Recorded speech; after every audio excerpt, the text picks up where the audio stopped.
നമസ്കാരം. ജേക്കബ് തോമസിന് സസ്പെൻഷൻ. തത്ത പറന്ന് നടക്കുന്നെന്ന് പറഞ്ഞ പിണറായി തന്നെ തത്തയുടെ കൂടുമാറ്റി ദാ ഇപ്പോൾ അതിൻ്റെ ചിറകുമരിഞ്ഞു.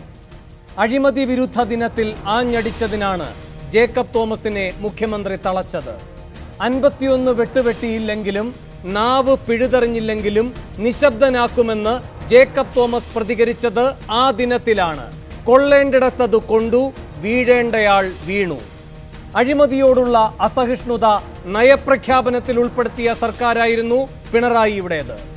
ജേക്കബ് തോമസിനെ വിജിലൻസ് ഡയറക്ടർ കൂടിയാക്കിയതോടെ ഭരണ തുടർച്ചയുടെയല്ല, ഭരണമാറ്റത്തിന്റെ ശംഖധ്വനിയാണ് ജനാധിപത്യ കേരളത്തിൽ മുഴങ്ങിക്കേട്ടത്. അഴിമതി വിരുദ്ധത എന്ന ആശയം ആമാശയത്തിന് ദഹിക്കുന്നതല്ലെന്ന അറിവ് പിണറായിയെ പിടികൂടും വരെ. പിന്നെ പതുക്കെ പതുക്കെ ആ മുഴക്കം മുങ്ങിത്താഴാൻ തുടങ്ങി. ഇന്ന് നമുക്ക് വിജിലൻസ് എന്ന ഏജൻസിയില്ല, വിജയൻസ് എന്ന ഏജൻസിയേ ഉള്ളൂ. കുനിയാൻ പറഞ്ഞാൽ ഇഴയുന്ന ഒരു സംവിധാനം. ജേക്കബ് തോമസ് ഒരാശയമാണെന്ന് അതിലൂടെ കേരളം തിരിച്ചറിഞ്ഞു. കസേര മാറ്റിയാൽ ആ ആശയത്തെ ഇല്ലാതാക്കാൻ കഴിയില്ലെന്നും. അതുകൊണ്ടാണ് ജേക്കബ് തോമസ് സ്വയം പ്രസക്തി നേടിക്കൊണ്ടേയിരിക്കുന്നത്. എന്തുകൊണ്ടെന്നാൽ ആശയങ്ങളെ നിങ്ങൾക്ക് സസ്പെൻഡ് ചെയ്യാനാവില്ല, ആശയങ്ങളെ നിങ്ങൾക്ക് പെരുമാറ്റച്ചട്ടം പഠിപ്പിക്കാനാവില്ല. ജേക്കബ് തോമസ് പറഞ്ഞു എന്നതല്ല, ജേക്കബ് തോമസ് എന്തിനെപ്പറ്റി പറഞ്ഞു എന്നതാണ് പ്രസക്തം. അത് തിരിച്ചറിയാൻ കഴിഞ്ഞില്ലല്ലോ പിണറായി. കഴിഞ്ഞിരുന്നെങ്കിൽ ജേക്കബ് തോമസിനെതിരെയല്ല, ജേക്കബ് തോമസ് പറഞ്ഞ അഴിമതിക്കെതിരെയാകുമായിരുന്നു നടപടി ഉണ്ടാവുക. അതുകൊണ്ട് അഴിമതിയെപ്പറ്റി പറഞ്ഞാൽ അച്ചടക്ക നടപടിയോ പിണറായി സർക്കാരിന്റെ പ്രതിഫലമെന്നാണ് സൂപ്പർ പ്രൈം ടൈം ഇന്ന് ചർച്ച ചെയ്യുന്നത്. ഒറ്റ ചോദ്യം ചോദിച്ചുകൊണ്ട്, വിജിലൻസോ വിജയൻസോ? ഈ വിഷയത്തിൽ പ്രതികരിക്കാൻ CPM നേതാവ് KV അബ്ദുൽ ഖാദർ MLA, കോൺഗ്രസ് വക്താവ് ജോസഫ് വാഴക്കൻ, കേരള ജനപക്ഷം നേതാവ് PC ജോർജ് MLA, രാഷ്ട്രീയ നിരീക്ഷകൻ അഡ്വക്കേറ്റ് A ജയശങ്കർ എന്നിവർ സൂപ്പർ പ്രൈം ടൈമിൽ അതിഥികളായി പങ്കുചേരുന്നു.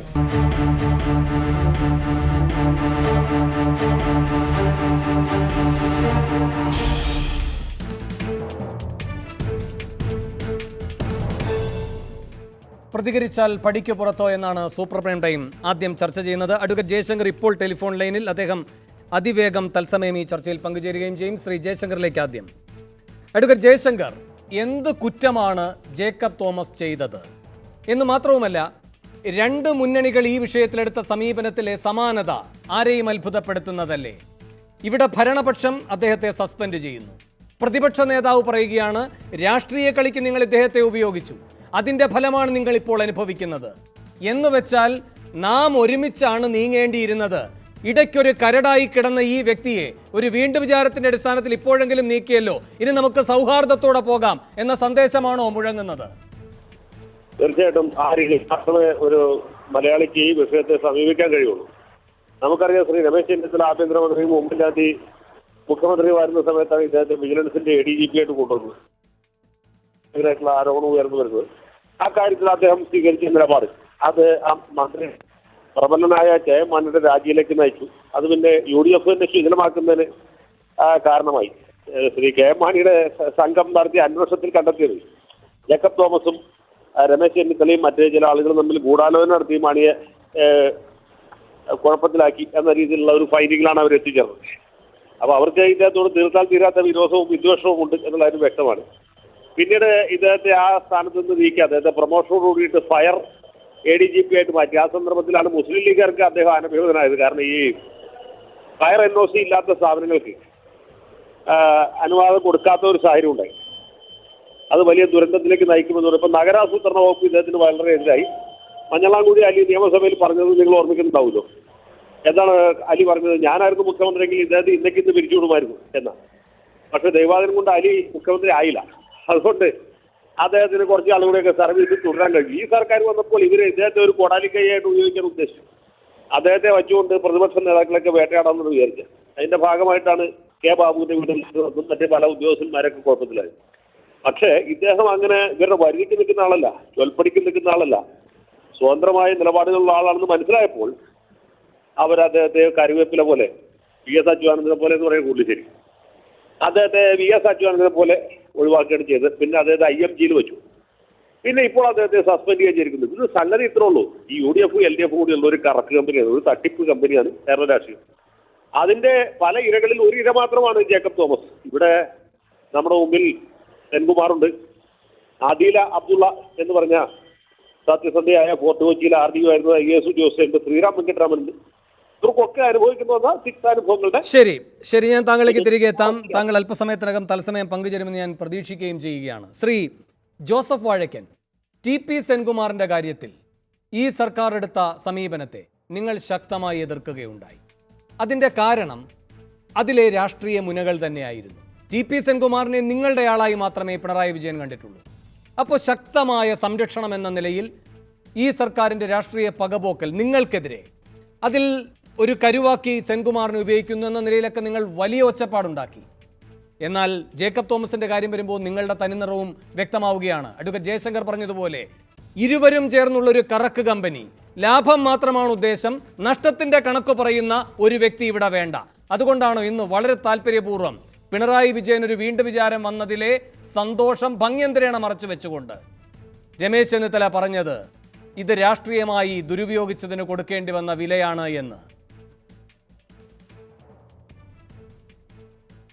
അല്ല, അതെനിക്ക് മനസ്സിലായില്ല. കാര്യം അഡ്വക്കേറ്റ് ജയശങ്കർ എൻ്റെ സ്നേഹിതനാണ്.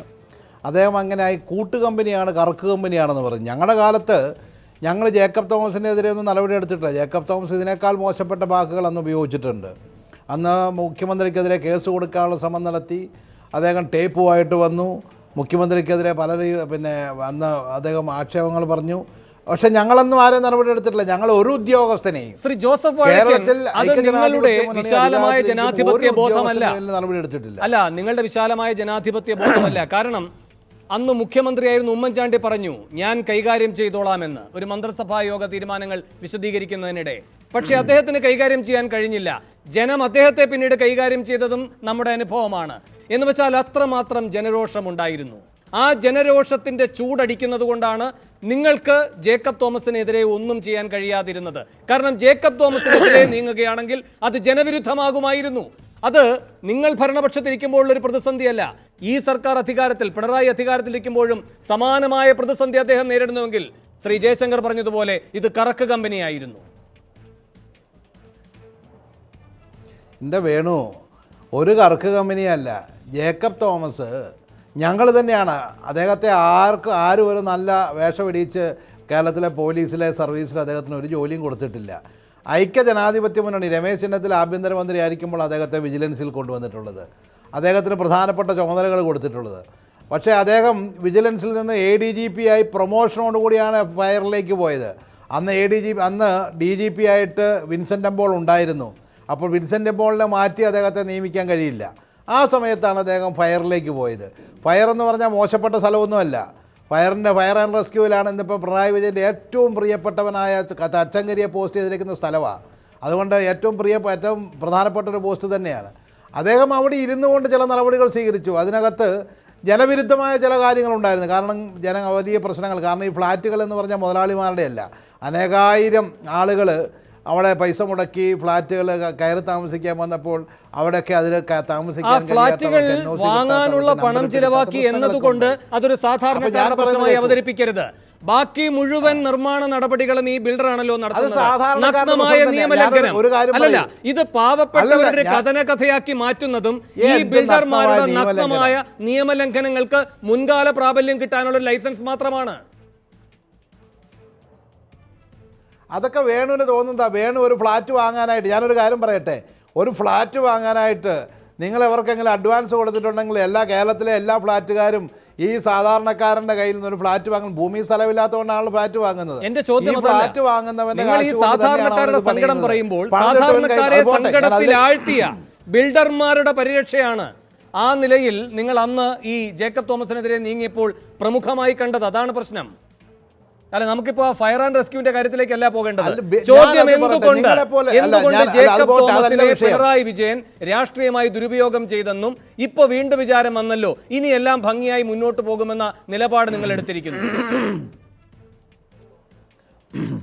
അതിൻ്റെ കാര്യം എന്ന് വെച്ചാൽ ഡിസംബർ 9-ാം തീയതിയാണ് അദ്ദേഹം ഈ സ്റ്റേറ്റ്മെൻറ്റ് നടത്തിയത്. ഞാനതിന് കുറ്റം പറയില്ല. ശ്രീ പിണറായി വിജയന് ശ്രീ ജേക്കബ് തോമസ് പിണറായി വിജയനെതിരെ ഇവർ പറഞ്ഞു എന്ന് പറയുന്നത്, പിണറായി വിജയൻ്റെ പേരൊന്നും അദ്ദേഹം പറഞ്ഞില്ല. ഡിസംബർ 9 അഴിമതി വിരുദ്ധ ദിനം, അഴിമതി വിരുദ്ധ ദിനത്തിൽ അദ്ദേഹത്തിൻ്റെ പ്രസംഗമായിരുന്നു ഇത്. അദ്ദേഹം ഇതിനു മുമ്പൊരു അഴിമതി വിരുദ്ധ ദിനം ഉണ്ടായത് 2016. അന്ന് ബഹുമാനപ്പെട്ട കേരളത്തിൻ്റെ മുഖ്യമന്ത്രി പിണറായി വിജയനെ വേദിയിൽ ഇരുത്തിക്കൊണ്ട് അദ്ദേഹം UDF ഗവൺമെൻറ്റിനെതിരെ, ഉമ്മൻചാണ്ടിക്കെതിരെ കടന്നാക്രമിച്ചു. ഇന്നാണ് എനിക്ക് ഒരു അഴിമതി വിരുദ്ധ ദിനം ഇപ്പോൾ ഈ വർഷം എനിക്ക് ഇത് ആചരിക്കാൻ കഴിയുന്നു, ഇത് ആഘോഷിക്കാൻ കഴിയുന്നു, ആചരിക്കാൻ കഴിയുന്നു. എനിക്ക് കഴിഞ്ഞ വർഷമാണെങ്കിൽ ഇത് ആചരിക്കാൻ കഴിയില്ലായിരുന്നു, കാരണം അഴിമതിക്കാരുടെ ഇടയിലായിരുന്നു ഞാൻ. ഇന്നിപ്പോൾ പുതിയ ആകാശവും പുതിയ ഭൂമിയും, ഞാൻ ഇന്ന് നന്മ നിറഞ്ഞവരോടൊപ്പമാണ്, അതുകൊണ്ടാണ് എനിക്കിത് ആഘോഷിക്കാൻ കഴിയുന്നത് എന്ന് പറഞ്ഞപ്പോൾ അന്ന് ആ ഗവൺമെൻറ്റിനെതിരെ ഒരു IPS ഉദ്യോഗസ്ഥൻ പറയാൻ പാടില്ലാത്ത വാക്കുകൾ, ഞാൻ തന്നെ ഈ ചാനലുകൾ വന്ന് പറഞ്ഞിട്ടുള്ളത്, പറയാൻ പാടില്ലാത്ത വാക്കുകൾ പറഞ്ഞപ്പോൾ അന്ന് പിണറായി വിജയൻ ആസ്വദിക്കുകയായിരുന്നു. അവിടെ ഒരു ചെറിയ പുഞ്ചിരിയോടുകൂടി ആസ്വദിച്ച് കേട്ടിരുന്നു. പിന്നെ എന്തുകൊണ്ടാണ് 2017 ഡിസംബർ 9 അദ്ദേഹം ഇതുപോലെ തന്നെ കഴിഞ്ഞ ആ ഒരു വർഷത്തെ അനുഭവങ്ങളുടെ അടിസ്ഥാനത്തിൽ ആ ഗവൺമെൻറ്റിനെയും വിലയിരുത്തിക്കൊണ്ട് അദ്ദേഹം സംസാരിച്ചപ്പോൾ അദ്ദേഹം ചില കാര്യങ്ങൾ പറഞ്ഞു. ഓഖി ദുരന്തത്തിൻ്റെ കാര്യം പറഞ്ഞു. ആ ദുരന്തമുണ്ടായി 7 ദിവസമായിട്ട് അങ്ങോട്ട് പോയില്ല. ആ ദിവസങ്ങളിൽ ബിജു രമേശിൻ്റെയും അതുപോലെ തന്നെ ഗോകുലം ഗോപാലിൻ്റെ ഒക്കെ വീടുകളിൽ ചടങ്ങുകളിൽ അതിനൊന്നും തെറ്റുണ്ടെന്ന് ഞാൻ പറയുന്നില്ല. പക്ഷേ അതിനൊക്കെ പോകാൻ സമയം കിട്ടി. ഓഖി ദുരന്തത്തിൽ മരിച്ചു വീണ ആളുകളെ, അവരുടെ കുടുംബാംഗങ്ങളെ ആശ്വസിപ്പിക്കാനോ അവർക്ക് രക്ഷാമാർഗം ഒരുക്കാനോ ആ കടപ്പുറത്തേക്ക് പോലും പോകാൻ തയ്യാറായില്ല. അതിനെക്കുറിച്ച് അദ്ദേഹം മനസ്സിൽ വെച്ചുകൊണ്ട് പറഞ്ഞു, മുതലാളിമാരുടെ കാര്യത്തിനൊക്കെ പോകാൻ നേരമുണ്ട്, ഇതിനൊന്നും നേരമില്ല എന്നുള്ളത് ഒരു പക്ഷേ അദ്ദേഹം സൂചിപ്പിച്ചിട്ടുണ്ടാകും. അതൊരു വലിയ തെറ്റായിട്ട് എനിക്ക് തോന്നുന്നില്ല, കാരണം അത് കേരളത്തിൽ എല്ലാവർക്കും ബോധ്യപ്പെട്ടിട്ടുള്ള കാര്യമാണ്.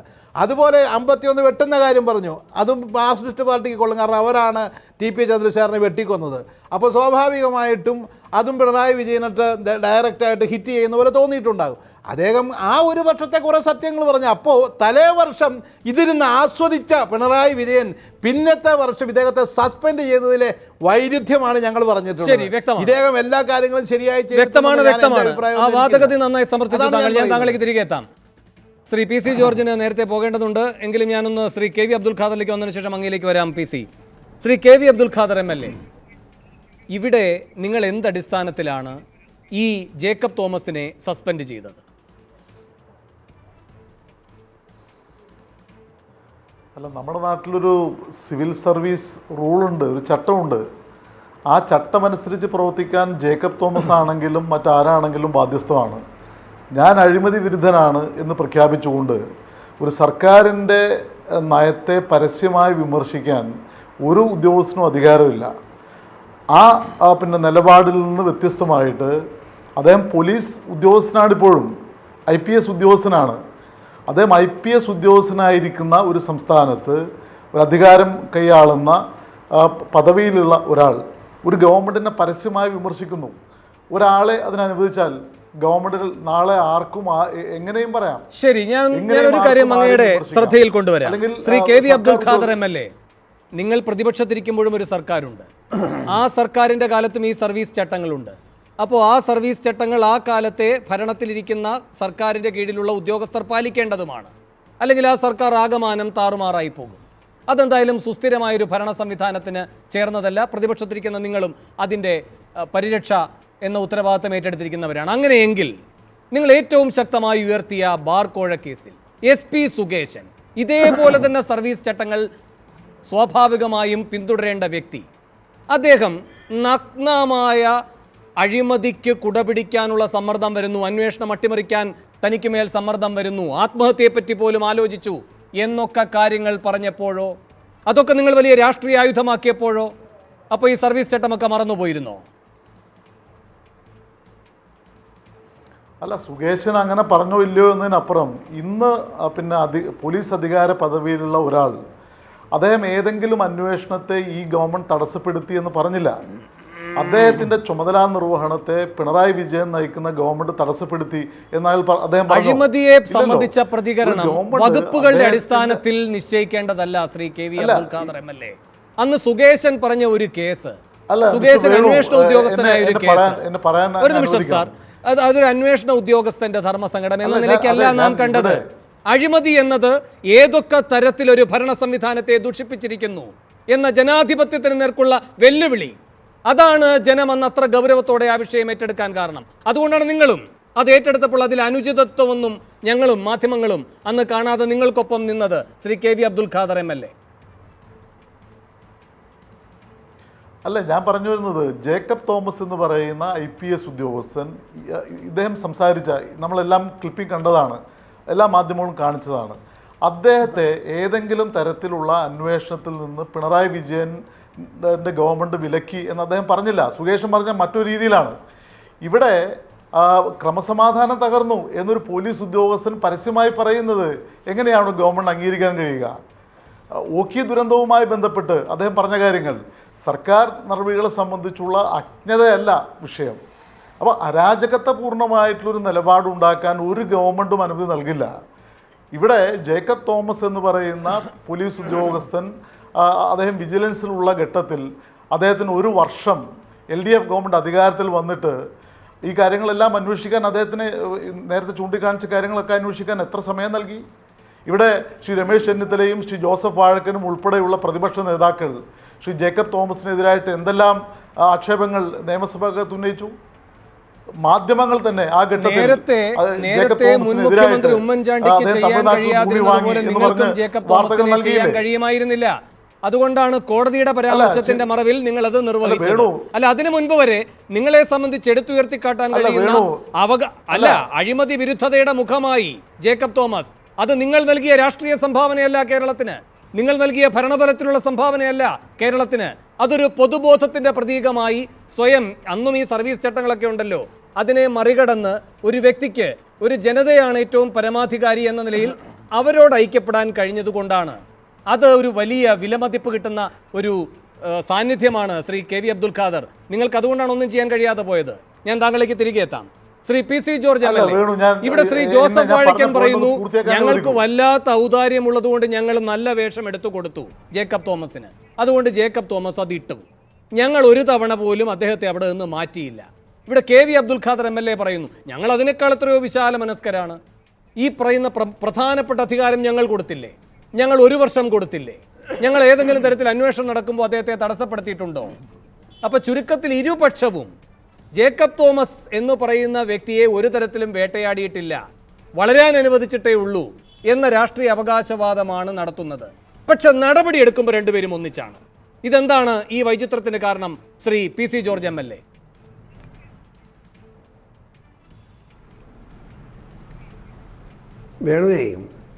വേണു പറയുന്നത് കേട്ടാൽ തോന്നും ഏതൊരു മിശിക, അഴിമതിക്കെതിരെ മിശിക ഇറങ്ങിയിരിക്കുന്നു ജേക്കബ് തോമസിന്. അങ്ങനെയൊന്നും വേണു പറയരുത്. ഡ്രഡ്ജർ വാങ്ങിയ കേസിൽ 15 കോടി രൂപ കട്ടതിന് പ്രതിയായി റിപ്പോർട്ട് കിടക്കുകയാണ്.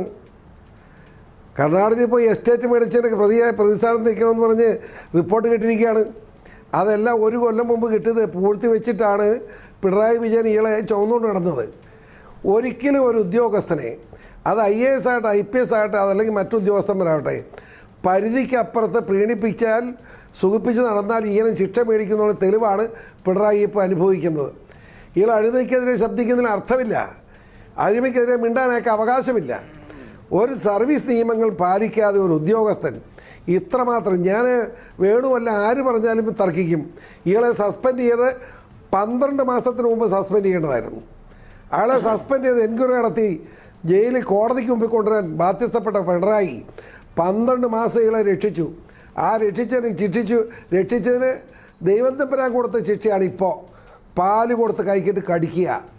അല്ലാതെ ഒരു സംശയം വേണ്ട, പിണറായി വിജയൻ ആവശ്യമില്ലാതെ പാല് കൊടുത്തു. മൂർഖനല്ലേ പാല് കൊടുത്താൽ കടിക്കാതിരിക്കുമോ? കടിച്ചു.